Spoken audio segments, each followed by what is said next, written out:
Hoy hablaré sobre las aortopatías genéticas y dónde estamos y dónde vamos. Aquí hay una lista de genes que causan enfermedades aórticas torácicas hereditarias. La más frecuente es la FBN1, causante del síndrome de Marfan. Conocemos bien el fenotipo clínico del Marfan, pero ¿qué hay de los otros genes?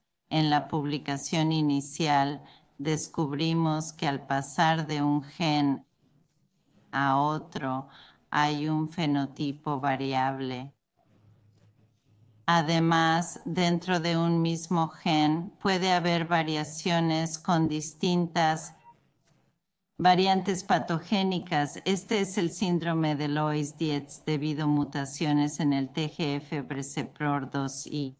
En un extremo del espectro hay niños dismórficos con defectos congénitos y enfermedad aórtica agresiva temprana.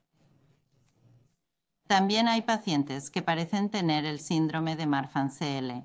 La única forma de diferenciarlos es con pruebas genéticas. Sin embargo, hay personas que parecen normales y no tienen características sindrómicas, pero tienen TGF-br2 y tienden a tener la enfermedad más tarde. Si miramos ACTA2, otra mutación de HTAD, este gen no causa mucha dismorfología facial, pero sí enfermedad aórtica.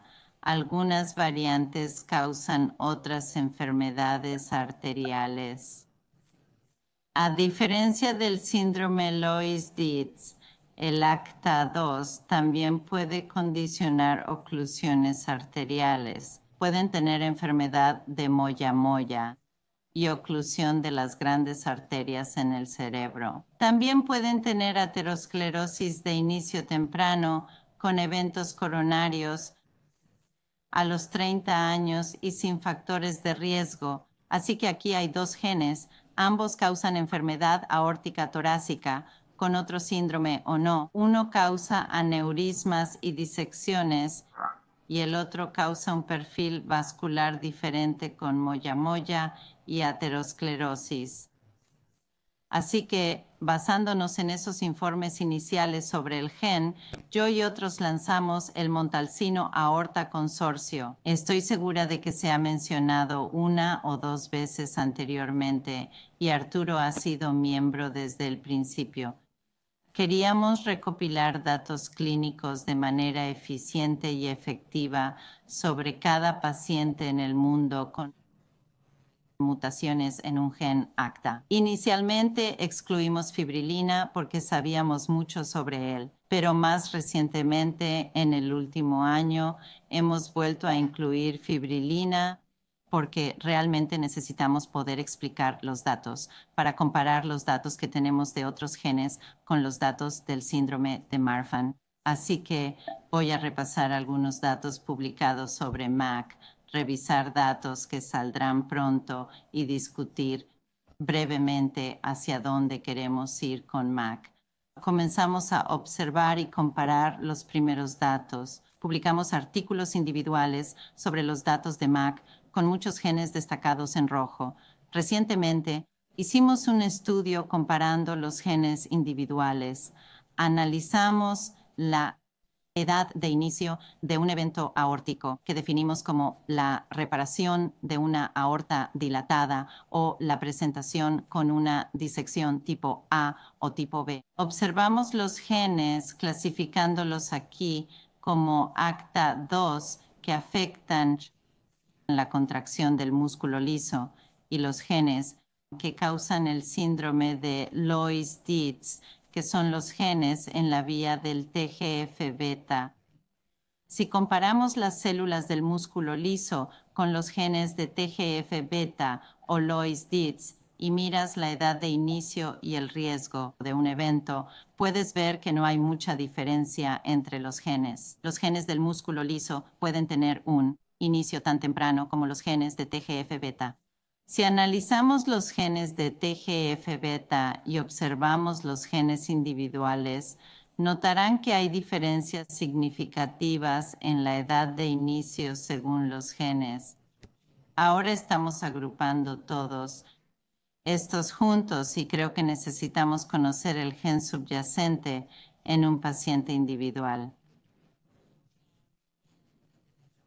Si miramos aquí con TGF-beta 1 y TGF-beta 2, ya hay eventos de inicio en la infancia. Con SMA3 en la línea ASU, la enfermedad L aparece mucho más tarde. Si observamos más de cerca con TGF-beta 2, el promedio de las personas tiene la enfermedad a los 40 años. Pero a esa edad, solo el 15% ha tenido un evento en portadores de SMA3. Hay una gran diferencia según el gen en cuanto al riesgo infantil y la edad de inicio de la enfermedad. Si tomamos el TGF-beta 2, podemos ver variantes en ese gen. Antes ya les mostré una imagen con una amplia gama de variación. Entonces preguntamos, si pasas de variante a variante recurrente, ¿podríamos identificar variantes de inicio temprano y otras de inicio tardío? Así que, para estos estudios, tomamos grupos de 10 o más pacientes. Tuvimos suficientes números para observar la edad de inicio. Podemos ver que las variantes de arginina 528 llevan a enfermedades de inicio en la infancia. Si tienes un niño con esta variante, debe ser agresivo en el manejo. La arginina 460 tiene un inicio mucho más tardío y se asemeja a los resultados de SMA3, con solo el 50% de los pacientes teniendo un evento a los 60 años. Esto indica que necesitamos conocer el gen individual y qué variante en el gen informará para, de cierta forma, cómo manejar a estos pacientes. Pero si vemos aquí, estas son las variantes donde no tenemos un grupo de 10 pacientes para definir el inicio. Aún hay muchas variantes que llevan a un inicio en la infancia. Necesitamos más pacientes, más números, para ser precisos en el manejo basado en variantes. También es importante recordar que estos pacientes tienen enfermedades arteriales significativas. Si tomas a un paciente con arginina 528, aquí vemos un ejemplo de uno que seguimos en Houston. La aorta ha sido reparada. Todos los grandes vasos del arco han sido reparados, así como algunos vasos mesentéricos. Esta puede ser una enfermedad muy agresiva y necesita un manejo agresivo. A diferencia de los pacientes con Ehlers-Danlos vascular, estos pacientes se recuperan bien con cirugía. Si miramos los genes del músculo liso, hay una mayor variación en la edad de inicio, siendo el PRKG el inicio más precoz de la enfermedad y la mitad de los pacientes tiene un evento antes de los 40 años. En general, este es el gen de inicio más temprano que hemos identificado, no TGF-beta 1 o 2, sino PRKG1, el más temprano en general. Aquí está ACTA2 y luego hay un inicio tardío de la cadena ligera de miosina. Con ACTA2 podemos analizar las variantes individuales y observar la edad de inicio. Una variante con inicio muy temprano, arginina 179, y una variante con inicio muy tardío y penetrancia reducida es glicina 160. No hay una carga real de enfermedad de inicio temprano excepto por arginina 179, pero muchas variantes en la adolescencia tardía y edad adulta temprana pueden causar eventos. Queremos avanzar para usar estos datos para, como dije, hacer gestión de precisión. Quiero mencionar un dato interesante. Si tomas dos genes, TGF-beta 1 y 2, producen dos proteínas que interactúan para impulsar la señalización de TGF-beta. Si miras el género, hay una diferencia notable entre géneros con TGF-beta 1 donde los hombres presentan la enfermedad antes que las mujeres, pero no hay diferencias significativas con TGF-beta 2. Es fascinante, especialmente considerando que sabemos que esta enfermedad afecta a más hombres que mujeres en la población general. Esto podría ser un modelo para empezar a entenderlo. Quiero mostrar un ejemplo de lo dramáticos que pueden ser estos datos y cómo pueden cambiar la manera en que manejamos a un paciente con una variante en el gen. Esta es una familia en la que la madre no tiene la variante, pero su hija sí.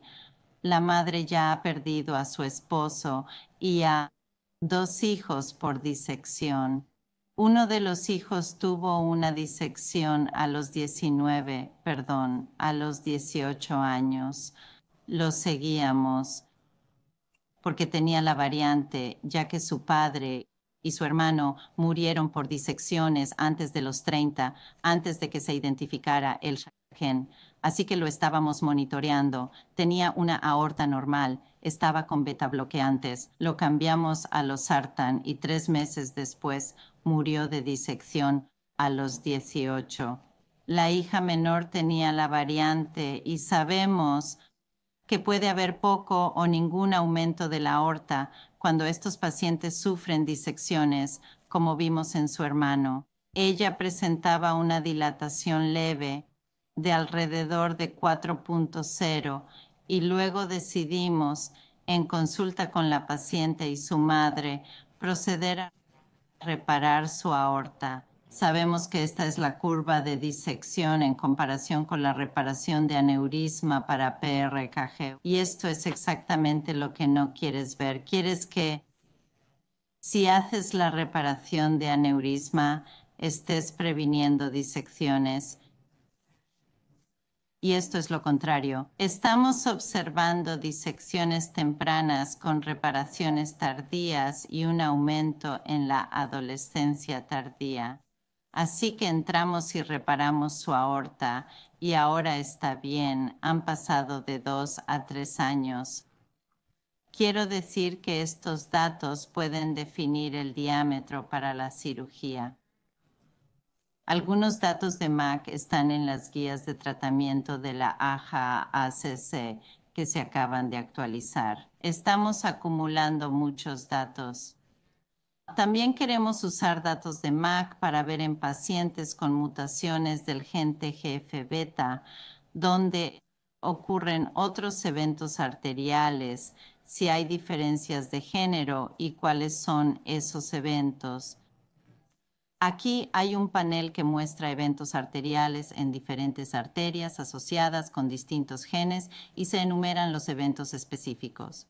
Nuestros números son bajos para analizar esto porque la penetrancia de eventos parece estar por debajo del porcentaje para todos los genes TGF-beta. Se puede ver que las disecciones del evento principal que tienen en general no van a cirugía por disecciones, sino que se tratan conservadoramente.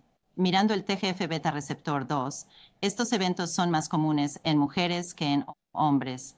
Al observar todo el grupo, es estadísticamente significativo, pero para los genes individuales aún no tenemos el número. Una cosa que se destacó es que fumar aumenta el riesgo de otros eventos arteriales, pero aún tenemos que avanzar con estos datos para estar seguros, como tenemos que utilizar la imagen TGF-br. Tenemos que valorar de la cabeza hasta la pelvis, que es lo recomendado ahora.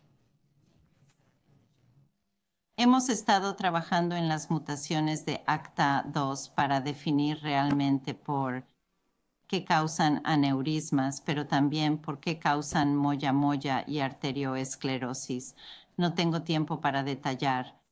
Pero en la enfermedad de moya-moya entendemos también la patogénesis molecular que hemos obtenido la aprobación de la FDA y de nuestro comité local para comenzar un ensayo clínico que prevenga la enfermedad de moya-moya y pacientes con ACTA2.